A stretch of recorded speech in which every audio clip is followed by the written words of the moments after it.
الحمد لله وكفى وسلام على عباده الذين اصطفى أما بعد فأعوذ بالله من الشيطان الرجيم بسم الله الرحمن الرحيم وقضى ربك ألا تعبدوا إلا إياه وبالوالدين إحسانا واخفض لهما جناح الذل من الرحمة وقل رب ارحمهما كما ربياني صغيرا وقال رسول الله صلى الله عليه وسلم الجنة تحت أقدام الأمهات أو كما قال عليه الصلاة والسلام إن الله ملائكته يصلون على النبي يا أيها الذين آمنوا صلوا عليه وسلموا تسليما اللهم صل على محمد وعلى آل محمد كما صليت على إبراهيم وعلى آل إبراهيم إنك حميد مجيد اللهم بارك على محمد وعلى آل محمد كما باركت على إبراهيم وعلى آل إبراهيم إنك حميد مجيد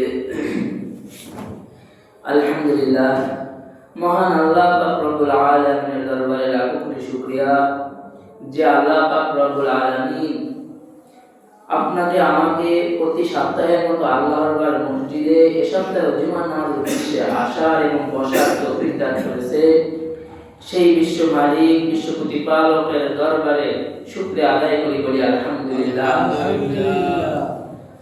সম্মানিত হাজির, আমি আপনাদের সামনে যে আয়াতটা পাঠ করেছি, আয়াতে কারিমে আল্লাহ পাক রব্বুল আলামিন বলে আকাদা রাব্বুকা আল্লা তা'বুদু ইল্লা ইয়্যাহু ওয়া বিল ওয়ালিদাইনি ইহসানা।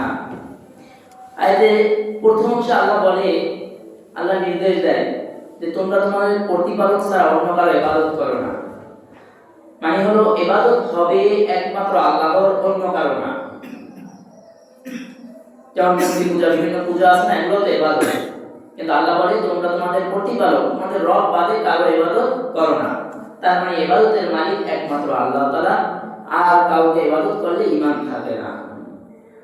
আর আয়াতের পরের অংশে আল্লাহ পাক বলে তোমরা তোমার মা বাবার সাথে সৎ ব্যবহার করো। কারণ আমরা দুনিয়াতে আসছি, এমন তো হয় না যে আসমান দিয়ে ডাইরেক্ট জমিনে পড়ে গেছে। তা সিস্টেম নিয়ম, আল্লাহ চাইলে, হ্যাঁ আল্লাহ যদি চায় কাউকে আসমান থেকে জমিনে পাঠাইবেন, আল্লাহ পারে, এই শক্তি ক্ষমতা আল্লাহর আছে, কিন্তু আল্লাহ সেভাবে দেয় নাই। আল্লাহ সিস্টেম নিয়ম অনুযায়ী মানুষকে পাঠায়।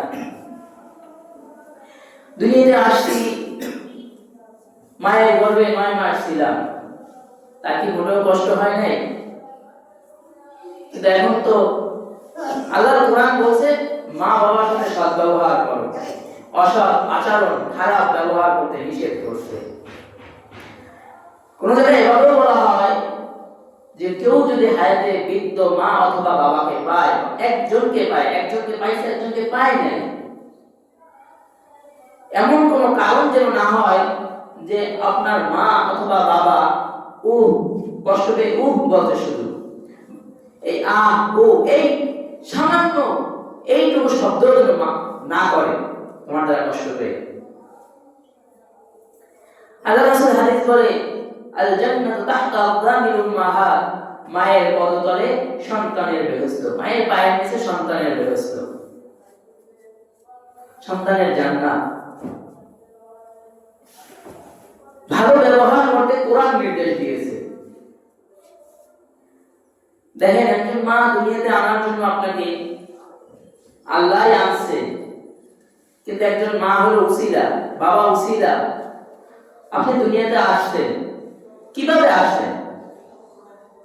যে সে 9 মাস ধারণ করছে তাতে কি হয়েছে? না রে ভাই, অনেক কষ্ট করতে হয়েছে। যখন একটা বাচ্চা প্রসব করে মৃত্যু সজ্জায়, মানে মনে হয় যেন সে মারাই যাবে এমন একটা অবস্থা হয়, কিন্তু সেই দিকে না তাকাইয়া বলতে পারতো বাচ্চা নিব না, বাচ্চা নষ্ট করে দেওয়া। এখন তো আধুনিক যুগ, এটা যদি এমনি বাচ্চা নষ্ট করা অন্তর ব্যাপার এই ডিজিটাল যুগে এসে, কিন্তু করে নাই। আপনাকে দুনিয়ায় নিয়ে আসবে, সে মৃত্যুর তোয়াক্কা করে নাই, মৃত্যুর পরোয়া করে নাই। সে চাইছে তার সন্তানটা যেন দুনিয়ায় আসে। সারাদিন রান্না বান্না করছে, আপনি কাজ এমনও হয় যে মা খাইতে বসছে, আপনি বাথরুম করে দিয়েছে, সন্তান বাথরুম করে দিয়েছে। সন্তান অপরিষ্কার থাকবে, খানা খাওয়ার সাথে সাথে সন্তানকে পরিষ্কার করে, আবার সেখানেই খানা খায়। এদিকে দেখে না যে হাতে ময়লা লাগছে, এরকম হয় না? আসলে এটা মায়ের ভালোবাসা, দুনিয়ার ভাই ভালোবাসা, বোনের ভালোবাসা স্বার্থের জন্য হয়, বন্ধুর ভালোবাসা স্বার্থের জন্য হয়, কিন্তু মা বাবার ভালোবাসা স্বার্থের জন্য হয় না। এভাবেই মা অনেক কষ্ট করছে। আপনি ঘুমাইছেন, প্রসাব করে দিয়েছেন, আপনাকে অন্য সাইডে দিয়েছে, অন্য সাইডে প্রসাব করে দিয়েছেন, আপনাকে বুকে আগলে রাখছে, নিজে বিধবায় শুয়েছে, নিজে ভাত না খেয়ে আপনাকে খাওয়াইছে, যে খানা অল্প আছে আগে সন্তানকে খাওয়াই। মায়ের এভাবে বললে অনেক কষ্ট আছে, কয়টা বলবো? বাবার কষ্ট নাই? বাবাও কোনো জায়গা থেকে কম নয়। সারাদিন রোদ্রে পুড়ে মাথার ঘাম পায়ে ফেলে আপনার জন্য পরিশ্রম করেছে, তার পকেট আপনার পকেট বানায় দিছে, আমার পকেট বানায় দিছে। এখন তো বড় বড় ডিগ্রি অর্জন হলে কৃষক বাবাকে পরিচয় দিতে চায় না, বড় বড় ডিগ্রি অর্জন করলে রাজমিস্ত্রি, কাঠমিস্ত্রি, রিক্সাওয়ালা বাবাকে পরিচয় দিতে চায় না। কিন্তু এই যে আপনি এত বড় ডিগ্রি অর্জন করছেন, কোথা থেকে অর্জন করছেন? কে ছিল এই উসিলা? বাবা নিজে সিরা জুতা পরে আপনাকে ভালো জুতা পরিধান করাইছে, নিজে সিরা জামা পরে আপনাকে ভালো জামা পরিধান করাইছে। এমন অনেক সময় অনেক ফ্যামিলিতে দেখা যায় যে বাবা মা সন্তান একসাথে অসুস্থ হয়েছে, কিন্তু নিজে ডাক্তার দেখায় না, আগে সন্তানকে ডাক্তার দেখায় যে সন্তানটা সুস্থ হোক। বাবাও বড় জায়গা থেকে কম নয়।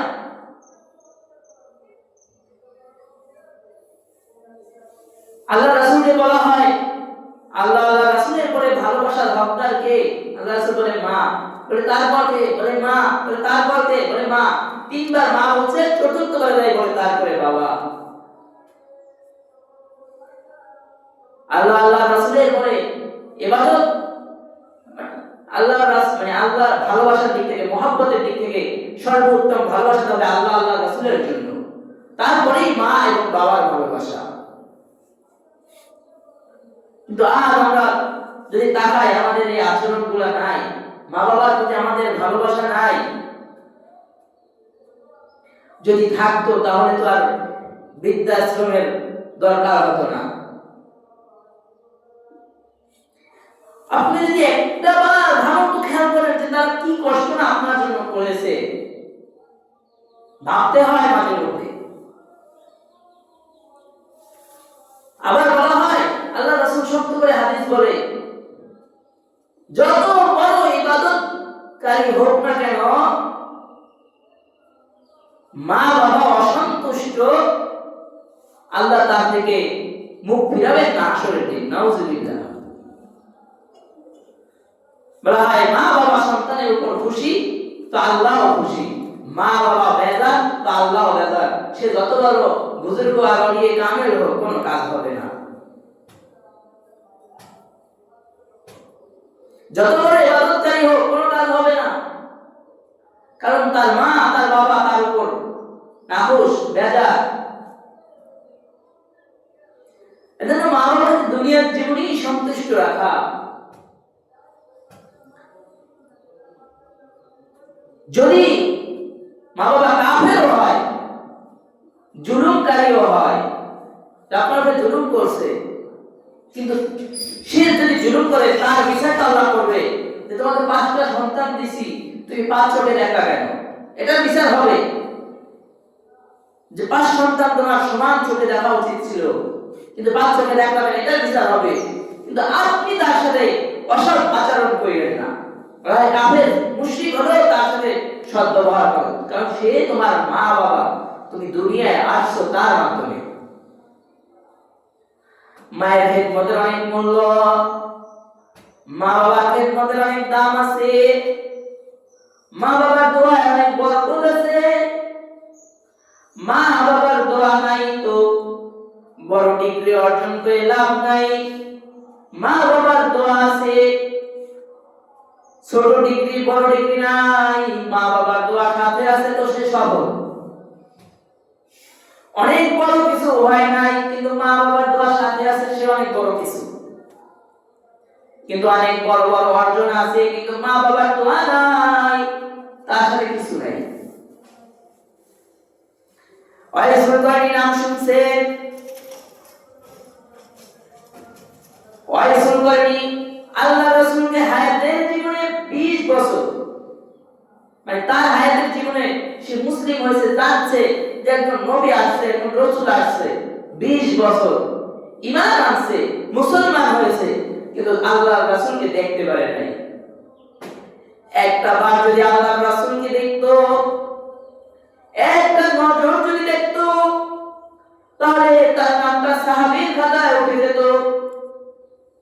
সাহাবীর শানদার মর্যাদা, বলা হয় কোন আদনা সাহাবী জীবনে একবার আল্লাহর রাসূলকে দেখছে, ঈমানের অবস্থায় আল্লাহর রাসূলকে একবার দেখছে, আর ঈমানের অবস্থায় মৃত্যুবরণ করছে, কোন আমলও করে নাই। এরকম যদি হয় কোন আমলও করে নাই, বলা হয় ওই সাহাবীর যে মূল্য, হাজার হাজার আব্দুল কাদের জিলানী, হাজার হাজার রাজা মুঈনুদ্দিন, হাজার হাজার কাসেম নানুতুবি, হাজার হাজার আশরাফ আলী থাকবি, হাজার হাজার মুবারক রহমাতুল্লাহ আলাইহি, এত বড় বড় বুজুর্গ যদি এক পালায় রাখা হয়, একটা সাহাবীর সমান হবে না। হাজার ইমাম আবু হানিফা যদি এক পালায় রাখা হয়, যে সাহাবী একবার আল্লাহর রাসূলকে দেখছে কিন্তু কোন আমল করে নাই, ওই সাহাবীর সমান হবে না। সাহাবীর কত মর্যাদা! অথচ ওয়াইসুল কর্ণী রাহমাতুল্লাহ আলাইহি 20 বছর জীবনে, মানে তার হায়াতের জীবনে আল্লাহর রাসূল 20 বছর হায়াতে ছিল, কিন্তু এই মায়ের খেদমতের কারণে আল্লাহর রাসূলের সাথে তার সাক্ষাৎ হয় নাই। একবার তার মা বলছিল, যাও আল্লাহর রাসূলের সাথে সাক্ষাৎ করো, কিন্তু আল্লাহর রাসূল বাড়িতে থাকলে সাক্ষাৎ করবা, আর যদি কোথাও সফরে যায় বা বের হয় তাহলে তুমি চলে আসবা, অপেক্ষা করবা না। তিনি তো দূরে ছিলেন, ইয়ামে থাকতেন। ওয়াইসুল কর্ণী গেছে, দেখা আল্লাহর রাসূল বাড়িতে নাই, মার আদেশ অপেক্ষা করবা না। তিনি আর অপেক্ষা করে নাই, চলে আসে, সাক্ষাৎ হয় নাই, নসিব হয় নাই। ওয়াইসুল কর্ণী কেমন কেমন পাগল ছিলেন রাসূলের, জানেন? শুনছে যুদ্ধের ময়দানে রাসূলের দাঁত শহীদ হয়েছে, তো নিজেরও একটা দাঁত ফালায় দিয়েছে। আল্লাহ রাসূলের দাঁত নেই, আমি দাঁত রাখবো। এবার চিন্তা করে আল্লাহ রাসূল তো অন্য দাঁতও করতে পারে, তিনি তার অন্য দাঁত ফালায় দিয়েছে। করতে করতে মুখের সব দাঁত ফালায় দিয়েছে। এত বড় আশিক ছিল আল্লাহ রাসূলের, কিন্তু আল্লাহ রাসূলকে দেখতে পারে নাই। কিন্তু সাল্লাল্লাহু আলাইহি মুহাম্মাদুর রাসূলুল্লাহ সাল্লাল্লাহু আলাইহি ওয়াসাল্লামের কাছে খবর পাঠাইছেন, সংবাদ পাঠাইছেন, আল্লাহ রাসূল আপনার সাথে আমি সাক্ষাৎ করতে চাই, কিন্তু আমার মা অসুস্থ, আমার মাকে দেখাশোনা করার জন্য কেউ নাই, কি করতে পারি? সাল্লাল্লাহু আলাইহি নবী বলে, আমার কাছে আসার দরকার নাই, মায়ের খিদমত করো। আল্লাহ রাসূল সাহাবীদের সামনে বর্ণনা করে, ওয়াইসুল কর্ণী আছে আমার এক উম্মত, ওর দোয়া করলে দোয়া কবুল হয়, ওর কাছ থেকে এই ফজিলত বর্ণনা করে সাহাবীদের কাছে। সাহাবীরা বলে আমরা কি চোখে তাকে দেখবো না? ওয়াইসুল করণীকে বলে দেখবা, কিন্তু তখন আমি থাকবো না। আরে মায়ের খেদমত করার জন্য রাসূলকে দেখতে পারে নাই, আরে একটা বার দেখলে সাহাবীর মর্যাদা অর্জন হতো। তাহলে তার কি মর্যাদা কমছে? হ্যাঁ, সাহাবীর মর্যাদা পায় নাই, কিন্তু আমিরুল মুমিনিন হযরত ওমর ফারুক রাদিয়াল্লাহু তাআলা আনহুকে আল্লাহ রাসূল বলতেছে, এ ওমর, আমার ইন্তেকালের পরে ইয়ামান থেকে ওয়াইসুল করণী আসবে, তার কাছ থেকে দোয়া নিবা। ওমরকে যে ওমর রাস্তা দিয়ে হাঁটতে চলে গেছে, ওই রাস্তায় শয়তান ঢুকতে ভয় পাইতো, এমন একজন ওমর। ওমরের ব্যাপারে সাল্লাল্লাহু আলাইহি রাসূল সাল্লাল্লাহু আলাইহি ওয়াসাল্লাম বলে, লাউ কানা বা'দিন নাবিয়্যান লাউ কানা ওমর, আমি রাসূলের পরে আমি নবীর পরে যদি কেউ নবী হতো তাহলে হযরত ওমর হইতো। আল্লাহ রাসূল পরে আমার নবীর পরে যদি কেউ নবী হইতো তাহলে ওমর হইতো। তাহলে সে কি কোন ক্ষমতা? খলিফার ভিতরে সে দ্বিতীয় খলিফা, আবু বকরের পরেই জায়েজটা। এই ওমরকে বলতেছে, এই ওমর, এইটা আমার গায়ের একটা জুব্বা, ইয়ামান থেকে যদি ওয়াইসুল করণী আসবে, আমার গায়ের জুব্বাটা ওয়াইসুল করণীকে দিবা, আর তোমরা সাহাবীর দলটা তার কাছ থেকে দোয়া নিবা। তার কাছ থেকে সাহাবীরা দোয়া নিবে, অথচ সে সাহাবী না। তাহলে মর্যাদা কোথায় উঠে গেছে? মায়ের খিদমত, দোয়া কবুল হয় না। বলে ও হুজুর দিয়ে দোয়া করাইছি, আমার কাজ তো সফল হয় না। হয় না কি হবে? আপনার মা বাবাই তো আপনার বড় অসন্তুষ্ট, হুজুর দিয়ে আর কি হবে? মা বাবার সাথে তার সম্পর্ক নাই। সে যদি এখন জামাত বাংলাদেশের টপ লেভেলের আলেম মহিবুল্লাহ বাবুনগরী, আবু সাইদ হাফিজাহুল্লাহ, মামুন হক সাহেব, পিসের জন্মনা, কিসের সাসিনা, এদেরকে দিয়ে যদি দোয়া পায়, কাজ হবে না, তো কোনো ফল আসবে না। মুমিনের দোয়া তো অবশ্যই কবুল হয়, কিন্তু আপনার টাকা তো আপনার বাবা, তো আপনার মা আর বাবা। অথচ ওয়াইসুল করণী মায়ের খেদমতের কারণে এতটা মূল্যায়ন হয়েছে। সাহাবীরা বলতেছে, ওমর, এর কাছ থেকে দোয়া নিবা। প্রসিদ্ধ একজন জান্নাতি সাহাবী, দ্বিতীয় খলিফা যিনি, একে বলে এর কাছ থেকে দোয়া নিবা। কিন্তু আমরা তো মায়ের বাবা খেদমতে অবহেলিত। একটু দুর্বল বর্ণনা এরকম বলা হয় যে কেউ যদি মা বাবার চেহারা নেক নজরে তাকায় দেখে, আল্লাহ তাকে কবুল হজের সওয়াব দান করে। সুবহানাল্লাহ। টাকা খরচ করে হজ করছে, হজ কবুল হয়েছে কিনা সন্দেহ আছে। আমরা কি জানি আমাদের ইবাদত কবুল হয় কিনা? আশা রাখি ইবাদত কবুল হবে, কিন্তু মা আর বাবার চেহারা দিকে নেক নজরে তাকাইছে তো কবুল হজের সওয়াব আল্লাহ দিয়ে দিবে। সুবহানাল্লাহ।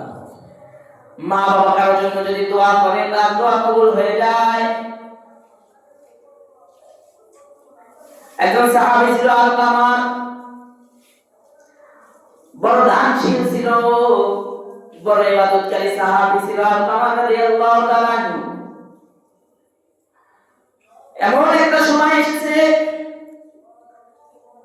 তার শ্বাস বড় হয়ে গেছে, চোখ একটু বড় উঠে যায়, মানে মৃত্যুর সময় এসে গেছে। অন্য সাহাবীরা বলে, আলকামার বলো লা ইলাহা ইল্লাল্লাহ মুহাম্মাদুর রাসূলুল্লাহ, বলো।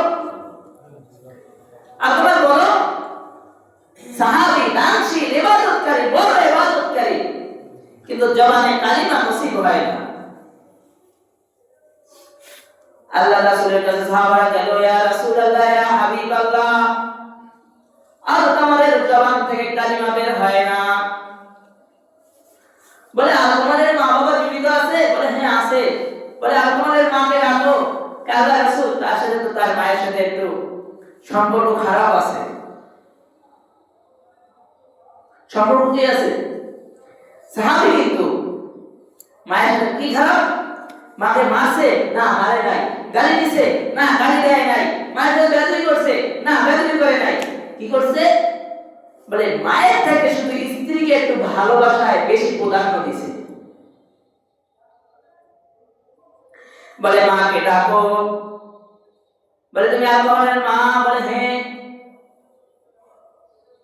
বলে তোমার সন্তানের মুখে কালিমা নসিব হয় না, তুমি কি তোমার সন্তানকে ক্ষমা করবা? বলে না, তার উপরে এখনো আমার রাগ আছে। সাইয়েদনা নবী মুহাম্মদুর রাসূলুল্লাহ সাল্লাল্লাহু আলাইহি ওয়াসাল্লাম বলে, সাহাবীরা আল্লাহ কি জমা করো? সাহাবীরা প্রশ্ন করে, ইয়া রাসূলুল্লাহ, ইয়া হাবিবাল্লাহ, আল্লাহ কি দিয়ে করবে? তাহলে আমি আগুন ধরায় আপনাকে জ্বালায় দিব। তখন বৃদ্ধ মহিলা বলে, এ আল্লাহর নবী, এটা আপনি কেমন কথা বলেন? আমি মা, আমার সামনে আমার সন্তানকে জ্বালায় দিবেন, এটা আমি সহ্য করব? আল্লাহ রাসূল বলে, এ মা, দুনিয়ার আগুন যদি সন্তানকে পুড়াইলে সহ্য করতে না পারো, যেদিন তোমার সামনে তোমার সন্তানকে জাহান্নামের আগুনের ভিতরে জ্বালাইবে, সেদিন কেমনে সহ্য করবা? তুমি তো ক্ষমাও করো না, এর চেয়ে আমি তোমাকে দুনিয়ার আগুনে জ্বালাই দিই। মা বলে, ও নবী, খোদার কসম, আমি আমার সন্তানকে ক্ষমা করে দিছি, আমার সন্তানের প্রতি আমার কোনো অভিযোগ নাই। আল্লাহ রাসূল বলে, দেখো তো, আগুন থেকে বাঁচানোর জন্য বলছে না আসলেই ক্ষমা করতে যাই, দেখো তো।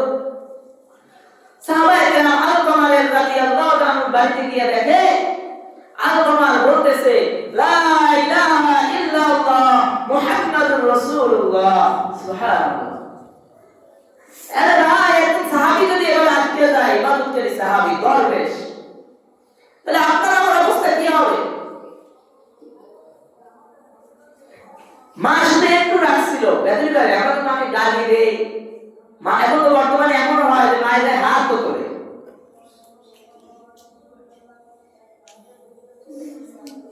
আর এক ঘটনা আছে, স্ত্রীর খপ করে করে যুবক স্ত্রীর ভালোবাসায় মা বাবাকে ফেলে দিয়া, বৃদ্ধ মা বাবা, তাদেরকে দেখাশোনা করার মতো কেউ নাই, দেশ ছেড়ে স্ত্রীর সাথে স্ত্রীর বাড়িতে চলে গেছে, শ্বশুরালয়ে গিয়ে ঘর জামাই হয়েছে, মা বাবার খবর নেয় না। বলা হয় আল্লাহ তাকে এমন রোগ দিছে, যৌন রোগে আক্রান্ত হয়েছে, চিকিৎসা করে ডাক্তার বলে এই লিঙ্গই কেটে ফেলতে হবে। যৌবন বয়সে যৌন রোগের কারণে তার লিঙ্গ কেটে ফেলছে ডাক্তার। বিবি চিন্তা করে, আপনার এটা দিয়ে কাজ কি আমার? এরপরে শ্বশুর বাড়ি থেকে তাকে গাছ ডাক্তার দিয়ে বাড়ি ফিরে দিছে। আর বিবি তো অন্যত্র বিবাহ করেছে। তখন অসহায় হয়ে বলতেছে, হায় রে, এমন বিপদের সময়, কত খুশির সময় স্ত্রীকে কাছে পেলাম, শ্বশুরকে কাছে পেলাম, কিন্তু বিপদের মুহূর্তে স্ত্রীকে কাছে পেলাম না। আমার সব স্ত্রী এরকম হয় না। কিছু স্ত্রী আছে, স্বামী মারা গেল, ওরা যেন স্বামীকে ঘরে রাইখা দেয় পারবে। আবার কিছু আছে অল্পতেই স্বামীকে ধাক্কাতে ফালায় দেয়। তখন যুবক কাঁদে, বলে কোথায় যাবো? বলে যাই একটু বাবার বাড়িতে যাই। যেখানে মা বাবা থাকার ঘর ছিল, এখানে গিয়ে দেখে ঘর নাই। রাখাল ধান চাষ করতেছে। বলে ও রাখাল ভাই, এখানে কি অমুক ব্যক্তির ঘর ছিল না? বলে হ্যাঁ, এখানে অমুক ব্যক্তির ঘর ছিল। বলে কি হয়েছে? বলে বাড়ির মালিক এমন রোগে আক্রান্ত হয়েছে, তার ভিটা মাটি বিক্রি কইরা তারপরে তার চিকিৎসা করতে হয়েছে। কিন্তু চিকিৎসা করার পরে ভালো হয়েছিল, কিন্তু তারপর বাঁচে নাই, মারা গেছে। বলে তাহলে মহিলা কোথায়? বলে মহিলা তো থাকার জায়গা নাই। একটা কুলাঙ্গার সন্তান জন্ম দিয়েছিল, নিজের কথা নিজে শুনতেছে। সে তো মা বাবাকে ভোলায় রেখে চলে গেছে। বাবা তার পিতা মাটি বিক্রি করে চিকিৎসা করেও বাঁচতে পারে নাই।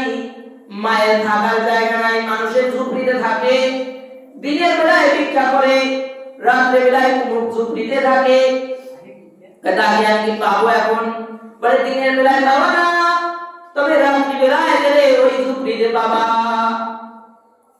রাত্রিবেলা সন্তানটা যখন ঝুপড়িতে ওই ঝুপড়ির কাছে গেছে, গিয়ে দেখে মা নামাজ পড়ে দোয়া করতেছে, ও মালিক, আমি আমার স্বামীকে হারাইছি, স্বামীকে তো মানুষে কবরে নামাইছে, সন্তান নামাইতে পারে নাই, আমিও কিছুদিন পরে মারা যাব, আমার লাশটা কি মানুষে নামাইবে, অন্য পুরুষে কি আমার লাশ কবরে নামাইবে? ও মালিক, আমার সন্তানটা আমার কাছে ফিরিয়ে দাও, যাতে আমি 3.5 হাত কবরের ভিতরে আমার সন্তানের হাতে নামতে পারি। এই দোয়া করতেছে মা। আচ্ছা, সেই মা বাবাকে রেখে চলে গেছিল। মুনাজাত শেষে সন্তান বলে, মা তোমার দোয়া কবুল হয়েছে, তোমার সন্তান ফিরে এসেছে। মা বলে, এখন তো আমি চোখে দেখি না, আয় বাবা আমার বুকে আয়, বুকে নিয়া দুর্বল চোখ পড়তে আসলো, নাকে মুখে চুমা খাইতেছে, কতদিন পর সন্তানটাকে পাইছে কাছে। এগুলো মায়ের ভালোবাসা, বাবার ভালোবাসা। আপনি আমি বিভিন্ন জায়গায় বিভিন্ন পদ মর্যাদায় বুঝতে পারে আমরা আমাদের মা বাবাকে পরিচয় দিতে চাই না, যদি তারা লেভেলে ছোট হয়। কিন্তু আপনি যে এত বড় হয়েছেন, আসমান থেকে কে আসছিলেন, তাদের কষ্টের বিনিময়ে আল্লাহ আপনাকে এই জায়গায় নিয়েছে। অতএব তাদের সাথে যদি ব্যবহার ঠিক না থাকে, তারা যদি আপনার উপর খুশি না থাকে, তাহলে কিন্তু আল্লাহ আপনার উপর খুশি না। এবার এরকম হতে পারে, হ্যাঁ জিন্দিগিতে তো মা বাবার সাথে অসৎ আচরণ করেছি, তাহলে আমরা মাপ পাবো না? অবশ্যই মাপ পাওয়ার ফল আছে, পথ আছে। মা বাবার খেদমত করতে পারেন নাই, যে কোনো কারণে হয়ে গেছে, ভুল হয়ে গেছে, আজকে শুনছেন মা বাবা দুনিয়াতে নাই, কি করবেন? মা বাবার নামে দান সদকা করবেন, মা বাবার নামে কোরআন তেলাওয়াত করবেন। কিন্তু আমাদের দেশে নিয়ম হয়ে গেছে, মত মারা গেছে, 3 দিন পরে দোয়া করাইছে, আর একদিন নিজে আর দোয়া করে নাই। 41 দিন না খায়, এদিন যে দোয়া করায় আর দোয়া করার নাম নাই। আরে মেয়ে 41 দিন আর 7 দিন 3 দিন পরে হুজুর ভাড়া করে নিয়ে দোয়া করছে, অথচ আপনাকে আল্লাহ দোয়া শিখাই দিয়েছে, রব্বির হামহুমা কামা রাব্বায়ানি সগীরা। এই সন্তান পিতামাতার জন্য দোয়া করো। একদিন তার দোয়া করলেন না, বছরে একদিন হুজুরকে নিয়ে কি মা বাবাকে জান্নাতে পাঠিয়ে দিলেন নাকি? হুজুরের দোয়া মা বাবা, আপনার মা বাবার জন্য কবুল হবে কিনা? অবশ্যই মুমিনের দোয়া কবুল হয়, ফেরত হয় না। কিন্তু হুজুরের দোয়ার 100 আর আপনার দোয়ার 100 এর ভিতরে পার্থক্য আছে আকাশ জমিন।